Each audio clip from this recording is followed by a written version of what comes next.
Hi everyone and welcome to Talk-No-Jutsu. I'm your host Rev G and today you're locked into the Let's Talk Anime show, and as the name suggests, we talk everything manga, anime and superhero show related.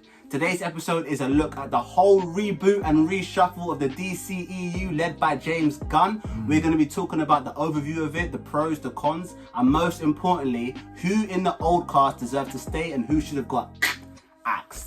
So, if this is your first time or you're a newcomer, make sure you hit that like button and that subscribe button. It's absolutely huge for the channel. We've got unmissable content for the black community and the anime and superhero fan community worldwide.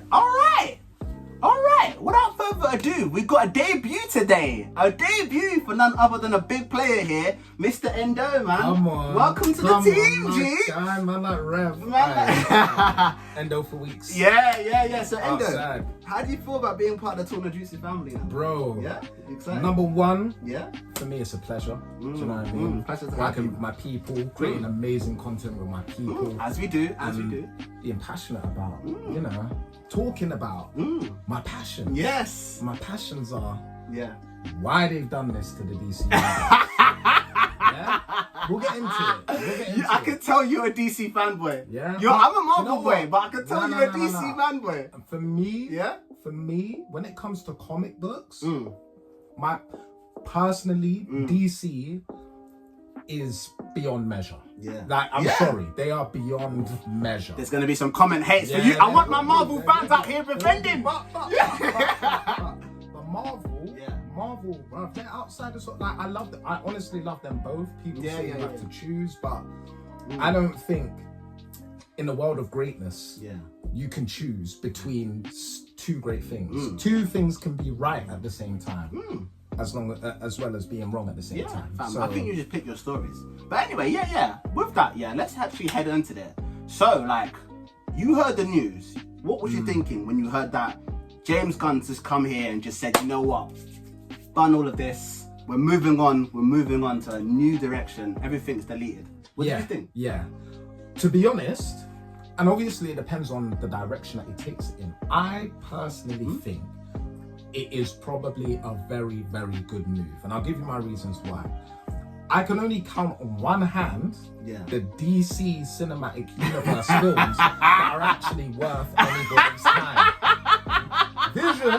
Vision must be used correctly. Yeah? And if you don't have vision. You know what, I can't lie. I was sitting there like, hallelujah, when I heard that. When I heard the news, I'm like, by the way, James Gunn, I didn't expect that as well. I was like, James Gunn. But we'll talk a bit more of that soon. Yeah. But like, I was like, bro, wow. Like, they've just sit there and just basically ripped everything up and moved on. So at first, I was just so happy because there's some great DC stories that I wanted to do that I just did not want these guys doing. I didn't trust them. I didn't trust it in their hands.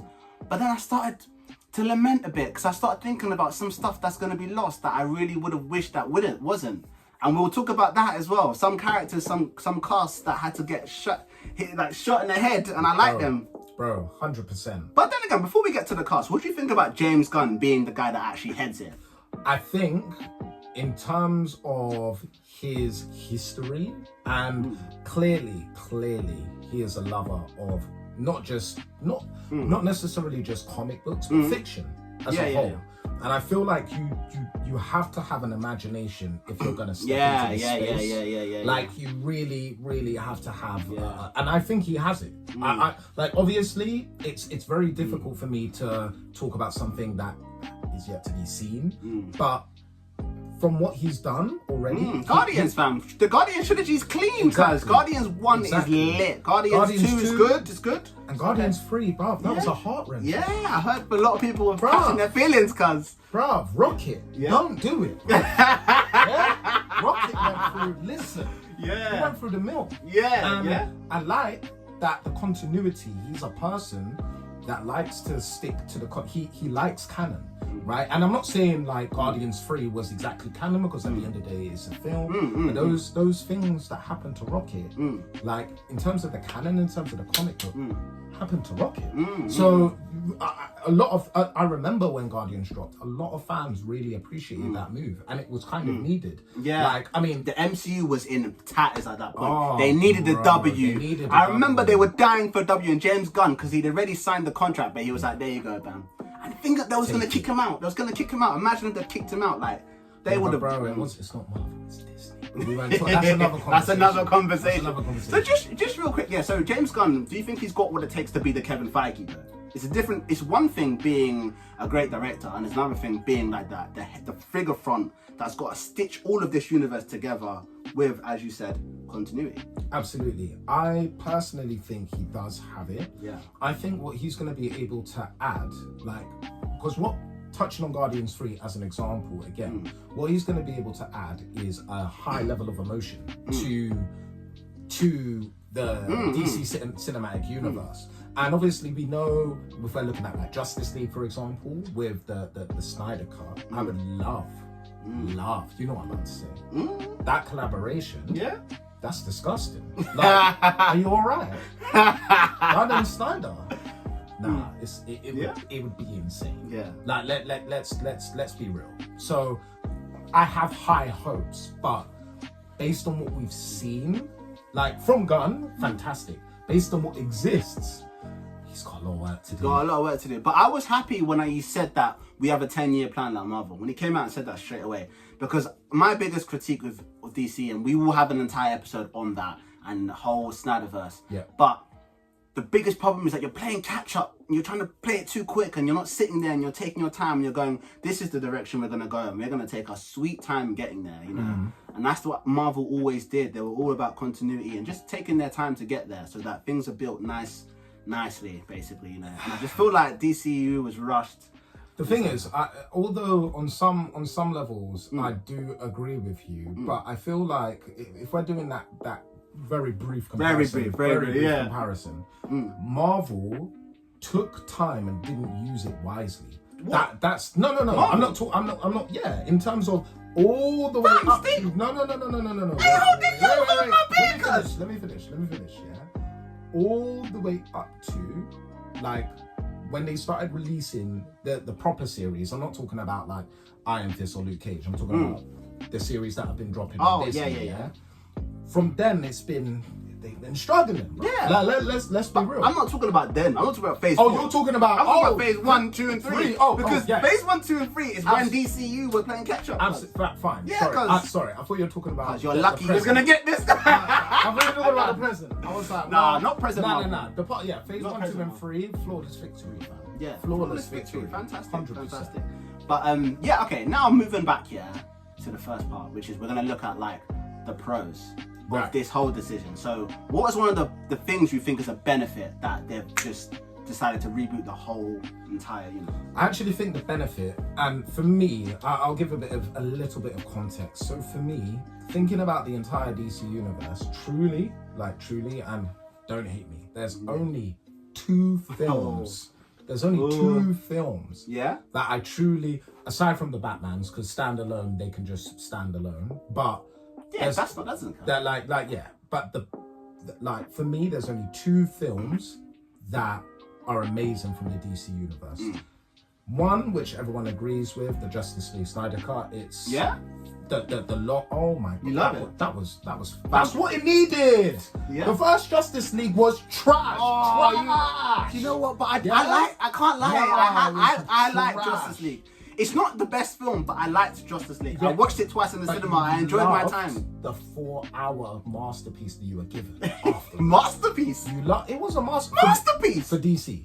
For DC. Yeah. Because DC cinematic put it universe, this way, if Snyder Cut was a Marvel film, that would not be ranking anywhere in my top 5. But I'm saying specifically for DC, it's fantastic because you have to separate them. The MCU. Okay, we won't talk about Marvel again. The MCU phase 1, 2, and 3.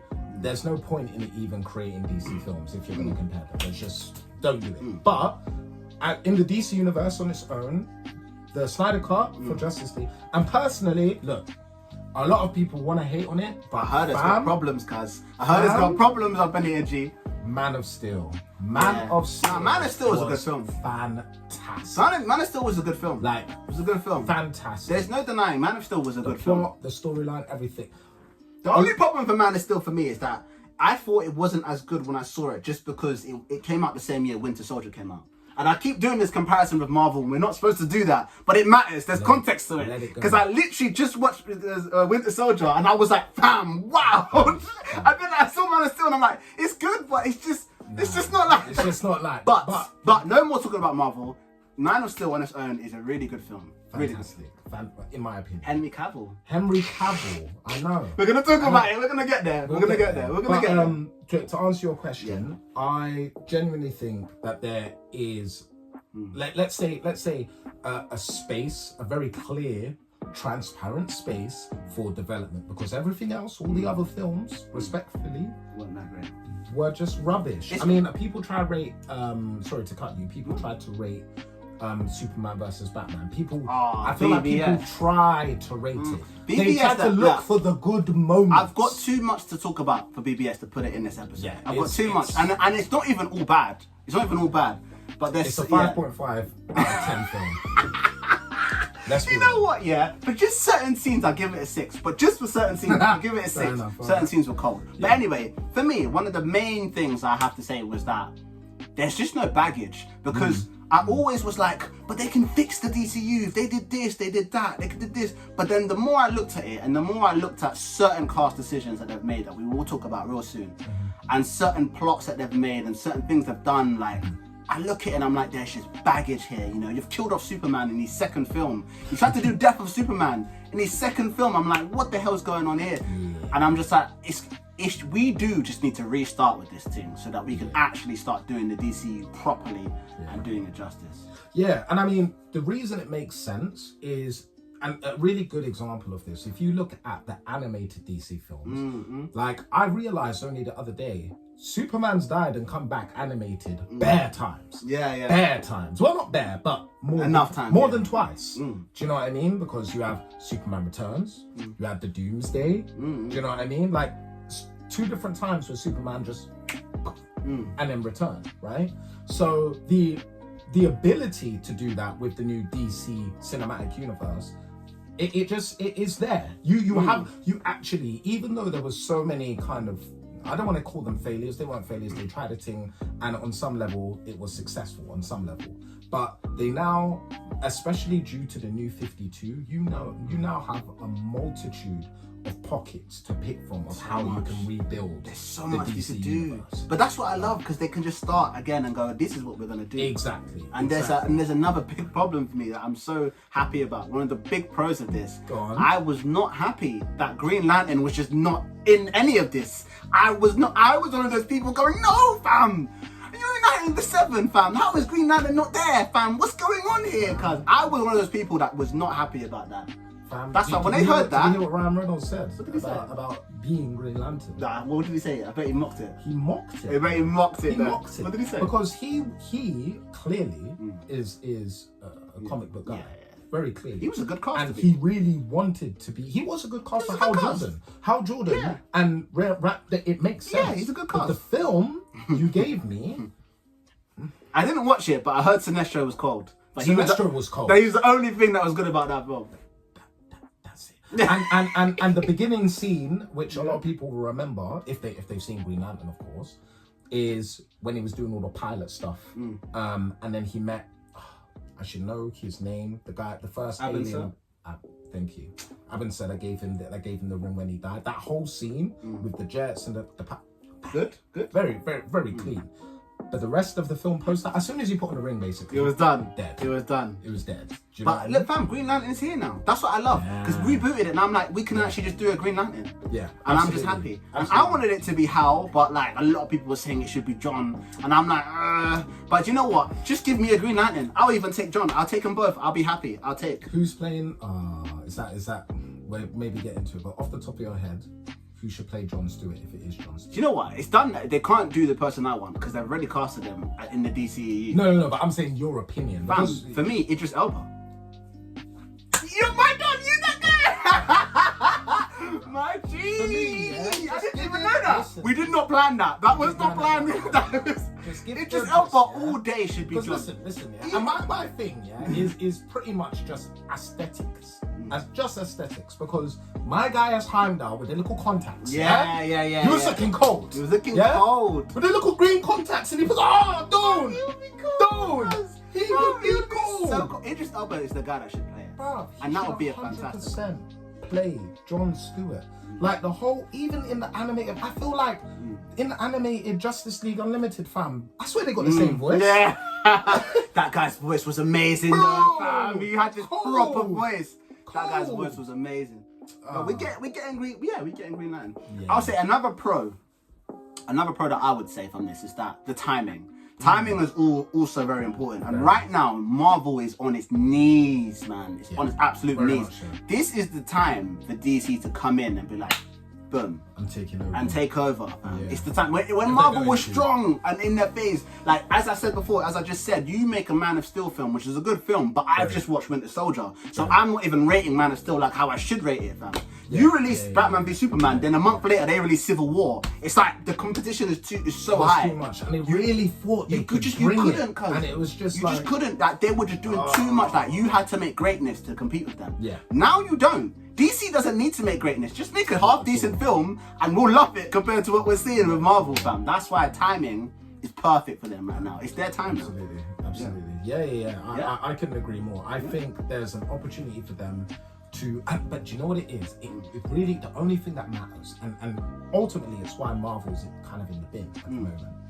You have to choose the right stories, and I understand that it's very, very difficult because That's a good point. what ultimately both universes are doing. No, that's a lie. What Marvel is doing, right? They are picking these really kind of unless you know kind of plots at the moment, and it's one of those where, bro, just stick, like, not necessarily just stick to the Avengers, but you're bringing a whole Thunderbolts film out. Now, don't get me wrong, there is a need for Red Hulk. There isn't a need for the Thunderbolts. But I like the thunder. I like the idea. Look, okay, we're going. Go. No, go. Like, I know, but the point you make is valid. Basically, choose the right stories. Choose the right stories. And where DC is at the moment, Death of Superman was not the right story. It is so. It must be so hard not to. I just don't get it. I can name you 5 off the dome stories that I would pick if you were for the DC universe. That you'll do immediately. Everyone knows. Everyone would love to see a Dark Knight Metal. Everyone in the fucking galaxy would love to see a Dark Knight's Metal film and see how it goes down. But then again, respectfully, it's something that you'll have to build up to. You need all the previous content. So that's always the best way to do it. Like, you know, it would be semi difficult. I don't know why Martian Manhunter just don't get love out here. No, Martian Manhunter is a phase 2 kind of guy. He's your wonder. You know, like you do your Avengers, they have their moment. Then phase 2, you bring in Martian Manhunter. Get in Green Lantern. This guy's a phase 1 guy, cuz. He's a phase 1 guy, and I'm not seeing him, cuz. I'm not seeing him, and I'm not happy with that. Get in Green Lantern. Like basically, we've dedicated, which I fully respect, don't get me wrong, but the greatest DC films of all time, separate from Superman, have been the Batman films. Regardless of who's done them, That's true. most Batman films have been epic. Fam, we didn't get a Batman film in the DCU. EU. I don't know why we didn't get a Batman film. Why did we not get an actual Batman film? But I'm seeing Suicide Squad, cuz. I'm seeing Suicide Squad. Do you see what I'm saying about fam? story choices? Yes. No, About you know story, what? do you know what I mean? No, you're About so story right. Choices. No, you're And so right. they did That was a bad they did story. Suicide Squad Twice. No, fam. I lied. Harley Quinn has a sequel of films, cuz. And I've not seen Green Lantern on screen. Batman hasn't even got a film. I've seen 3 Harley Quinn films, fam. Birds of Prey. You know what they gave us? And it's no disrespect to the guy, and don't get me wrong, I haven't seen it. Yeah? But the latest Batman they gave was Pats. Robert Pattinson. Yeah. Oh, but and I heard he was good. Don't get me wrong. I heard it was good. I've not seen it. But that's what you're giving me. Yeah. No, do you know what though? I think that I don't know about Robert Pattinson being Batman. Apparently he's good. Apparently the film is good. Apparently the film's good, yeah? But when you talk about wrong story choices, the story they chose to do was a good story, which is The Long Halloween, which is a great story. I mean, they've done some of The Long Halloween in The Dark Knight as well, but they actually decided to do the actual Long Halloween a bit more. I think that's a great, fantastic story choice. I personally, if you was going to do a Batman film, would do Under the Red Hood, because I really think we need a Robin. We need a Robin and Batman and Robin, and we want to bring in the Joker too. This is a perfect story to do them both. That would have been my Batman film for Ben Affleck. What I would like, and this is very controversial, but I feel like it would say a lot based on what we've had with the Flash. No, fam. Based on what we had with the Flash, in my opinion, you've now got an opportunity to do things like Injustice. Do you know how mad an Injustice film would be? But it's not time for Injustice, Endo. Wow. Injustice is not time for. Wow. They tried to do Injustice. That's what they tried to do. Fam, yeah. Injustice is not even what you do in your first saga. No, it isn't. It's the second saga film. It's like, you know when Marvel have done the Infinity Saga and now they're on the Multiverse Saga. Agreed. You do, on your second saga, you do Injustice. But you cannot introduce Superman with him having to deal with what he deals with in Injustice and being who he becomes. I do hear it. But it would be a good start to something great, because in Injustice, it's very clear that the multiverse was introduced clearly. It was an immediate introduction. So then it gives you scope to be like, oh, we're gonna now do this. People need a reason. The reason was already in the film. I think. Do you know what it is? I think we can build up to simpler things than that. But okay, look. Let's move on a bit from here. Yeah? Okay. And let's move on to what we think could be the cons of them completely starting a whole new universe. What do you think is a problem? Well, touching on anything other than the cast, because we're going to talk about them. Absolutely. Kind of something that I've mentioned that we've just been talking about. Once again, the choice of story. That's really what it comes down to. And I understand that it's very difficult because the cinematic universes. No, scrap that.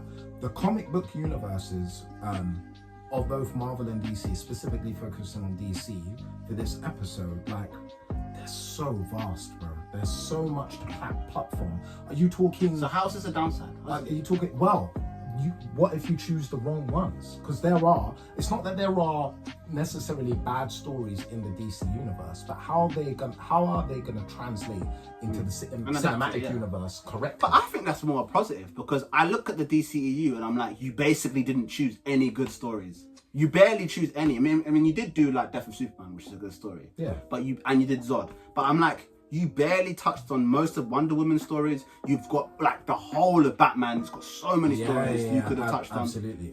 Superman's got someone. But then that's a positive for me. No, but is it? Because then you get things like The Flash, where they tried to touch on something that was phenomenal and destroyed it. That's such a good comic. It's so good. The animated film is so cold as well. All you had to do was open the book, read it, that scene, do this. That's what the Russos did with Winter Soldier. The Russos were literally just like, open the book, and they're great directors, but they opened the book and they were like, yep, you here, you there, that scene, and action. And then look, you've made a masterpiece. Done. That's all they had to do. And you have Aquaman, you have Wonder Woman, you have them casted and established. Why are they not in the film? In their roles? What's going on? You had Batman in the kitchen making pasta. Don't annoy me. Literally making pasta.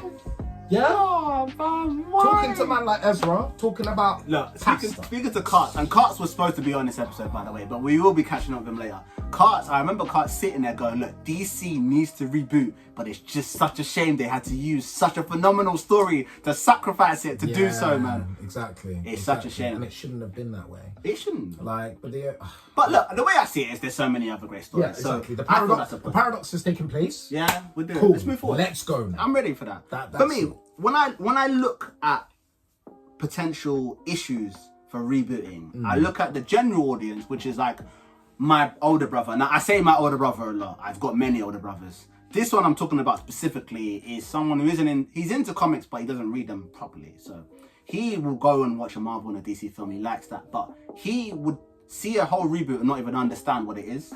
So he's the genuine audience I'm talking about will look and be like, what's going on? Yeah. I just watched The Batman. Why is there a new Batman? I thought it was Ben Affleck.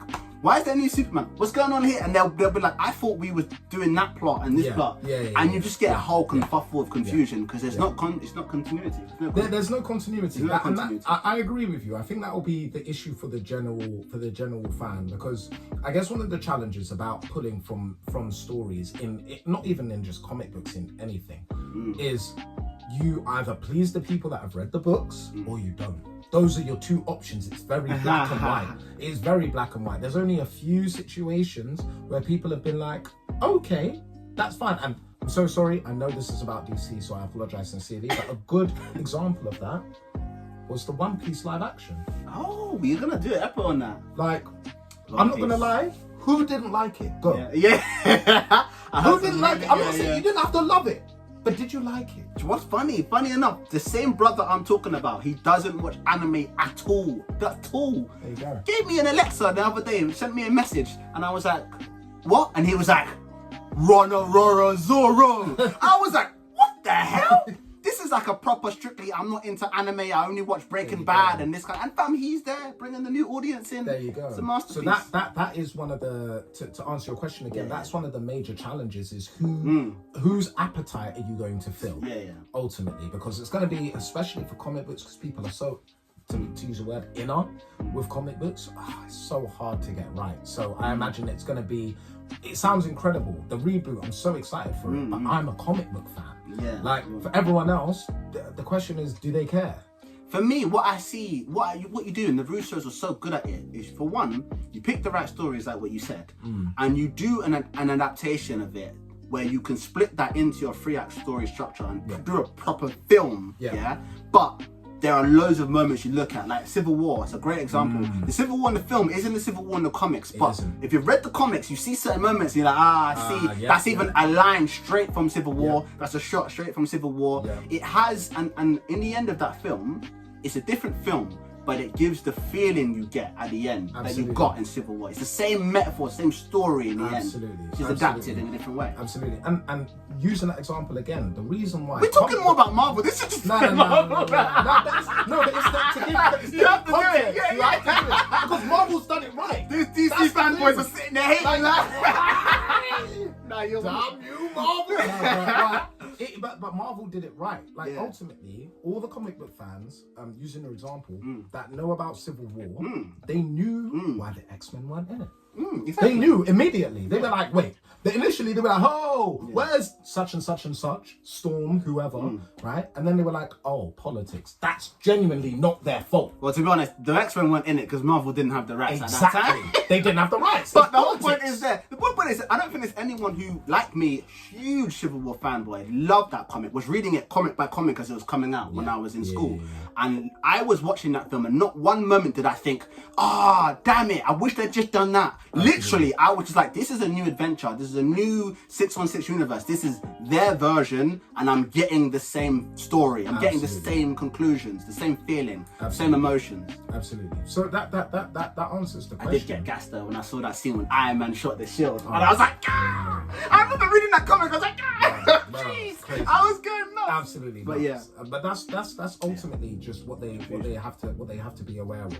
Setting the stage for the audience, and because we understand things happen, you're not going to be able to include everyone. But if you're going to do that, have a good reason. Don't have no reason. That's true.